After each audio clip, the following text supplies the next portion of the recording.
بسم اللہ الرحمن الرحیم۔ السلام علیکم پیارے دوستو، جب خواجہ غریب نواز رحمۃ اللہ علیہ اجمیر میں پہنچے، اس وقت ایک مندر تھا جو اجمیر کا سب سے بڑا مندر تھا اور صرف راجاؤں اور رانیوں کے لیے خاص تھا۔ مندر کے ساتھ ہی ایک تالاب تھا جس کا نام انا ساگر تھا۔ ہندو اس تالاب کے پانی کو انتہائی پوتر یعنی بابرکت مانتے تھے۔ ان کا ماننا تھا کہ جو اس تالاب میں نہا لے گا اس کے گناہ جھڑ جاتے ہیں۔ کہتے ہیں اس مندر میں رات کو اتنے چراغ جلتے تھے کہ 3.5 من تیل ان چراغوں میں استعمال ہوتے تھے۔ ارد گرد کے کئی دیہات مندر کے نام تھے، یعنی ان دیہات کی آمدن مندر پر خرچ ہوتی تھی۔ مندر میں ہزاروں لوگ رہتے تھے جس کا کام تھا آنے والوں کی رہنمائی دیکھ بھال کرنا کہ کون سا خدا بیٹا دیتا ہے، کون سا دیوتا صحت اور تندرستی کا مالک ہے اور کس مورتی کی پوجا سے دولت مہربان ہوتی ہے۔ خواجہ غریب نواز رحمۃ اللہ علیہ اس مندر میں تشریف لے گئے اور انا ساگر سے کچھ فاصلے پر چٹائی بچھا کر اپنے مریدوں کے ساتھ بیٹھ گئے۔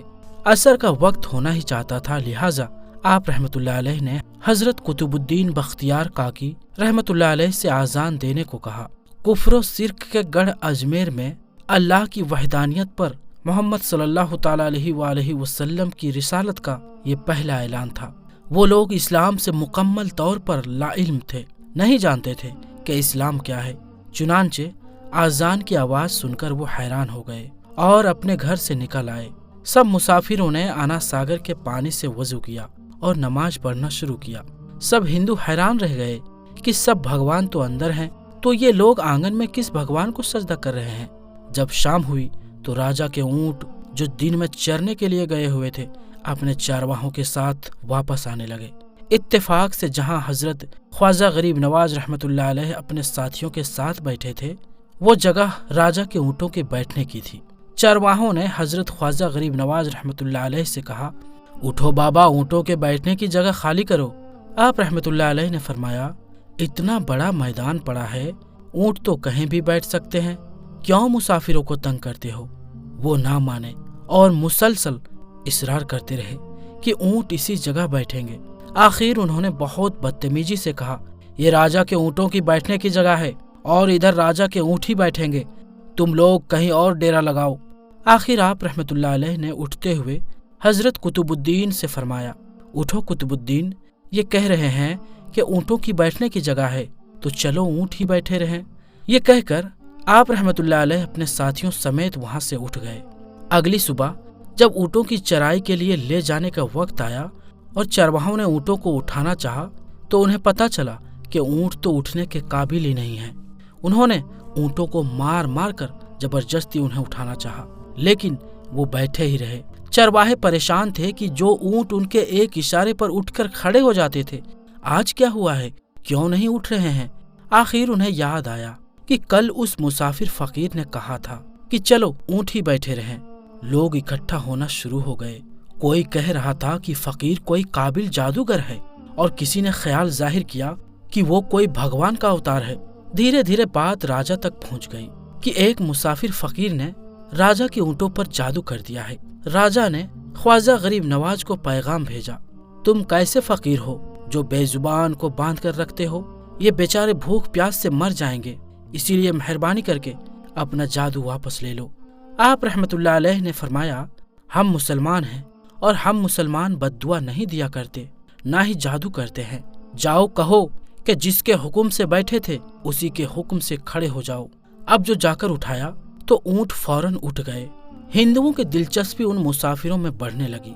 5 وقت آذان ہوتی اور نماز ادا کی جاتی۔ آخر راجا تک یہ بات پہنچ گئی کہ کچھ فقیر آئے ہیں جو مسلمان ہیں، 5 وقت آذان دیتے ہیں اور ہمارے پوتر تالاب کو ہاتھ منہ دھو کر بھرشٹ کرتے ہیں، یعنی ناپاک کر دیتے ہیں، اور تو اور ہمارے دھرم کے خلاف باتیں کرتے ہیں۔ کہتے ہیں کہ یہ مورتیاں پوجنے کے قابل نہیں ہے، یہ تو محض پتھر ہے، اسی لیے انہیں یہاں سے اٹھایا جانا چاہیے۔ راجا نے فقیروں کو پیغام بھجوایا کہ تم لوگ مانس گوشت کھاتے ہو، ہمارے دھرم کے خلاف بولتے ہو، اور تو اور ہمارے پاک تالاب کو اپنے ہاتھ ڈال کر ناپاک کرتے ہو، جو ہم برداشت نہیں کر سکتے، اسی لیے تم لوگ یہاں سے چلے جاؤ۔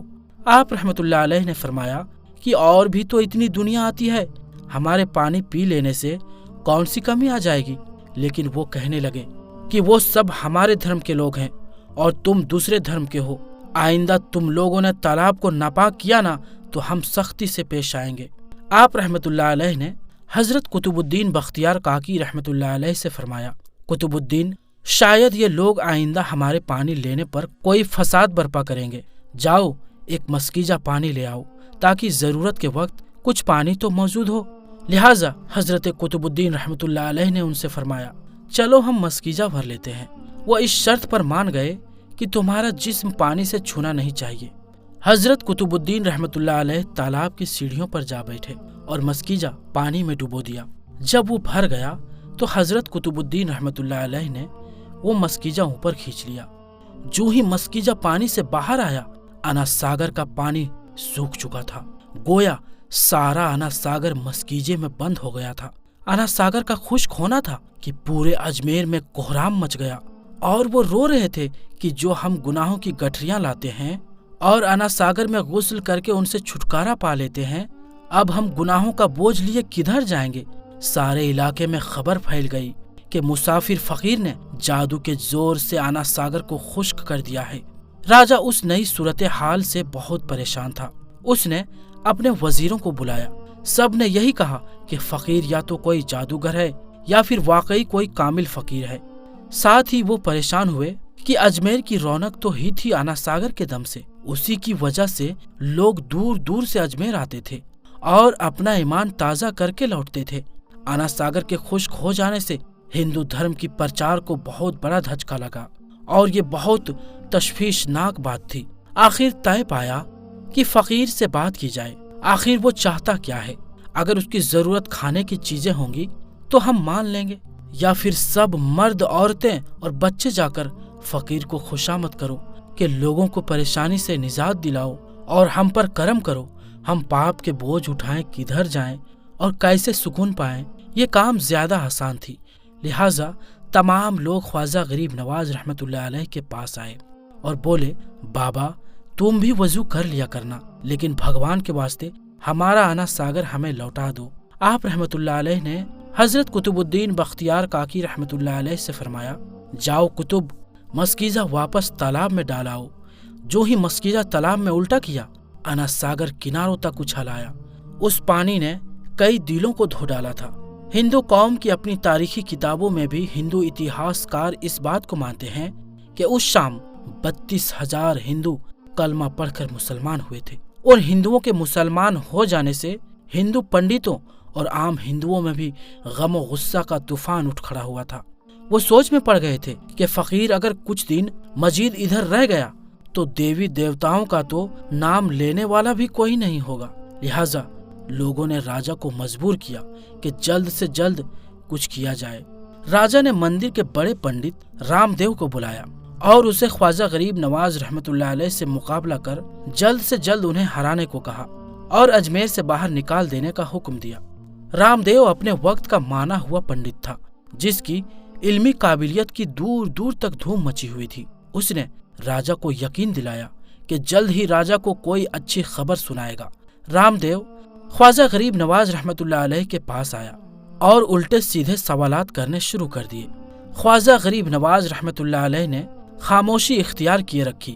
جب رام دیو نے حد سے بڑھ کر شور مچانا شروع کیا تو خواجہ غریب نواز رحمت اللہ علیہ نے اس کی طرف آنکھ اٹھائی اور مسکرا کر فرمایا، رام دیو تو شور مچا رہا ہے اور میں تیرے ماتھے پر ایمان کا نور چمکتا دیکھ رہا ہوں۔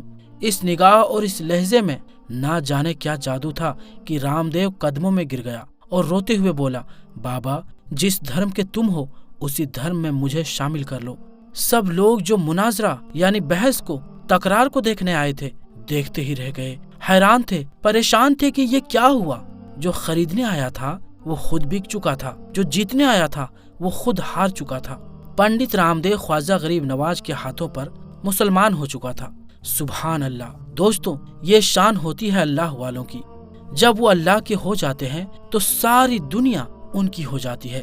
اللہ تعالیٰ سے دعا ہے کہ ہمیں ان بزرگوں کے نقش قدم پر چلنے کی توفیق عطا فرمائے، آمین ثم آمین۔ تو پیارے دوستوں، آپ کو یہ ویڈیو کیسی لگی؟ اگر یہ ویڈیو آپ کو پسند آئی ہو تو ویڈیو کو لائک کرنے کے ساتھ ساتھ دوستوں رشتہ داروں میں شیئر بھی کر دیں۔ تو دوستوں ہم ملتے ہیں پھر کسی نئی ویڈیو میں، تب تک کے لیے السلام علیکم، اللہ حافظ۔